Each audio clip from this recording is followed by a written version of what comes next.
Salut à tous, on se retrouve aujourd'hui pour une nouvelle vidéo, plusieurs sujets à aborder. Je te mets dans la description un timecode avec chaque sujet, comme ça si jamais il y en a un que tu veux passer, et bah tu peux, puis ça te donnera aussi l'occasion de voir un peu ce que je mets en description, j'essaie d'y mettre des trucs intéressants. En premier je vais te parler des réseaux sociaux, Facebook, Twitter, je vais quitter ces réseaux, je vais t'expliquer pourquoi, donc je vais me concentrer essentiellement sur Instagram. Le deuxième sujet ça va être une nouveauté sur mon site, jodé.com, je l'utilise pas beaucoup, mais là voilà j'ai créé une nouvelle fonctionnalité, tu vas voir c'est assez intéressant, ça concerne les j'irai courir chez vous et les walking vlogs. Et le dernier sujet ça va être ma deuxième chaîne qui s'appelle Là où on va, on n'a pas besoin de route, que je fais avec ma femme et qui parle de voyage. Voilà, j'aimerais t'en parler un petit peu plus. Mais d'abord on commence comme je l'ai dit par Facebook et Twitter. Donc j'ai décidé d'arrêter Facebook et Twitter. Alors pourquoi et du coup qu'est-ce qui va se passer? Donc déjà c'est un truc auquel je réfléchis depuis pas mal de temps en fait. Ça me saoulait un petit peu Facebook, Twitter.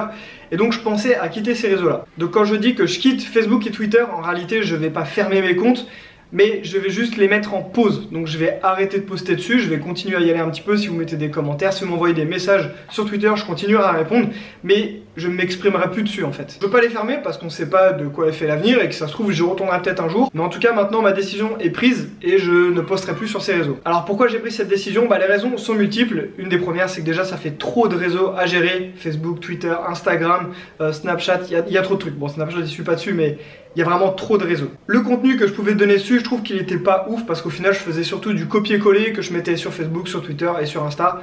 Au final ça n'a pas trop d'intérêt. Du coup si tu postes la même chose sur tous tes réseaux sociaux, bah ça limite l'intérêt d'en avoir plein, autant se concentrer sur un seul. C'est justement pour ça aussi que j'en garde qu'un seul, comme ça me permettra de me concentrer sur un réseau social et d'être plus actif dessus et d'essayer de faire du meilleur contenu. Donc comme tu l'as compris, j'ai choisi de me concentrer sur Instagram.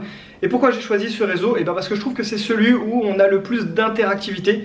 Donc que ça soit par les Insta Stories, je trouve ça hyper pratique, ça me fait penser un peu à Twitter mais en beaucoup plus interactif. On peut faire des sondages, on peut demander votre avis, vous pouvez poser des questions. Il y a vraiment beaucoup de possibilités et ça je trouve ça cool. Donc même si je sais que je fais pas les meilleures photos, justement là je vais pouvoir me concentrer dessus et peut-être essayer de faire de meilleurs posts. Mais en tout cas je trouve que c'est une bonne plateforme d'échange et en fait ça rassemble tout ce qu'il peut y avoir sur Twitter ou sur Facebook. Et c'est concentré en un seul réseau, donc du coup je décide de me consacrer à celui-ci. Je crois que le truc qui m'a vraiment fait prendre ma décision d'arrêter Facebook et Twitter, c'est donc là j'ai organisé l'événement des 25 ponts de Paris. Et quand j'ai vu comment était limitée l'organisation de l'événement en termes de choix, d'options, etc. Je me suis dit que bon voilà ça me saoulait et bah, les prochains événements que je vais créer, déjà je ne l'annoncerai que sur Insta et ça sera via une plateforme comme Doodle ou bon je n'ai pas encore trop regardé mais je sais qu'il existe 1 million de sites pour se permettre d'organiser des événements et donc je passerai plutôt par ces sites là. Donc si tu ne me suis pas sur Insta, tu peux le faire maintenant, il n'y a rien d'obligatoire mais ça fait plaisir.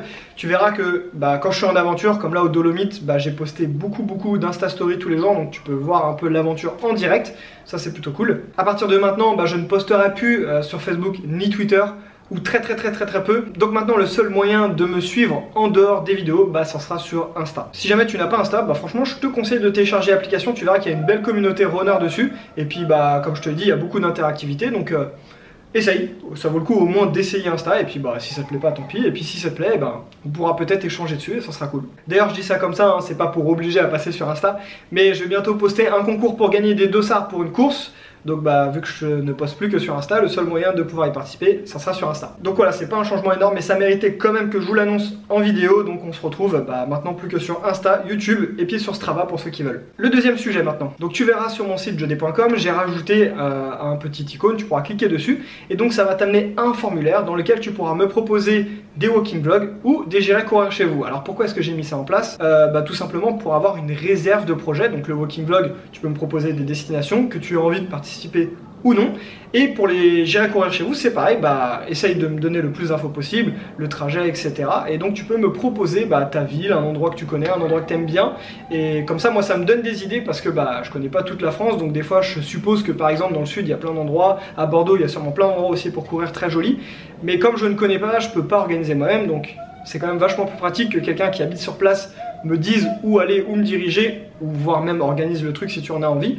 Et avant ça, à part m'envoyer un message privé qui des fois tombait un peu dans l'oubli ou quoi que ce soit, là au moins ça sera rangé dans des mails.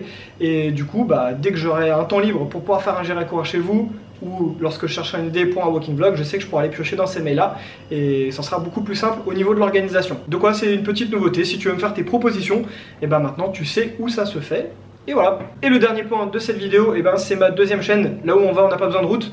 Donc c'est une chaîne de voyage que j'ai avec ma femme. Donc à chaque fois qu'on part en vacances, on essaye de faire des petits vlogs pour te montrer nos voyages, te montrer comment ça se passe à l'étranger, comment se débrouiller, comment prendre le métro, ce genre de choses. Plein de petites astuces. Te montrer aussi les déconvenus qu'on peut avoir en voyage parce que tout n'est pas beau, tout n'est pas rose. Des fois il y a des choses qui se passent pas du tout comme prévu. Mais voilà, ça fait partie de l'aventure. Quand on voyage comme dans une course, ça fait partie de l'aventure. Faire cette chaîne de voyage, c'était quasiment quelque chose de logique parce que je trouve que course à pied et voyage, ça rime un peu ensemble, c'est de l'aventure, c'est de la découverte. Et du coup, je trouvais ça assez logique de faire une chaîne là-dessus. Et puis, autant faire avec ma femme vu que je voyage avec elle. Donc ça va faire un petit peu plus d'1 an qu'on l'a ouvert. Il y a pas mal de voyages déjà dessus. Il y a le Vietnam, il y a Miami, New York, il y a le Canada, il y a le Japon. Donc il y a déjà un bon contenu quand même dessus. Il y a quelques vidéos à regarder. D'ailleurs, en ce moment même, on est en train de diffuser le Japon si jamais tu veux venir voir ça. Et pourquoi est-ce que je t'en parle? Pour ceux qui ont suivi notre voyage au Canada, dans la dernière vidéo, je disais qu'en 2019, on avait un gros projet. Ce gros projet est en train de se mettre en bonne voie. Cette deuxième chaîne en 2019, elle risque de prendre une toute autre envergure si ce projet arrive à bout. Et d'ailleurs aussi pour ma chaîne Joe Day de course à pied, ça risque de faire pas mal de changements. Mais tout ça, on vous en parlera vraiment quand ça sera sûr à 100%. Mais voilà, c'était histoire de te présenter la chaîne. Elle est là, il y a déjà du contenu. Si tu vas aller la voir, c'est avec plaisir. Donc voilà, je tenais juste à te présenter cette deuxième chaîne. J'en ai pas beaucoup parlé jusqu'à maintenant sur ma chaîne Joe Day. Mais voilà, elle est là, il y a déjà du contenu dessus. En ce moment, on diffuse le Japon comme je l'ai dit. Et à la fin de l'année, comme je retourne faire le marathon de New York, on retourne à New York. Donc il y aura Halloween sur Manhattan. Voilà, c'est plein de choses qu'on pourra vivre ensemble. Donc si tu as envie de découvrir ça et de t'abonner, n'hésite pas. Voilà, je pense que j'ai tout dit à mon avis. Donc si jamais tu as une question au cas où, la section commentaires est là pour ça. Et puis sinon, je te dis à très bientôt pour une prochaine vidéo. Ciao!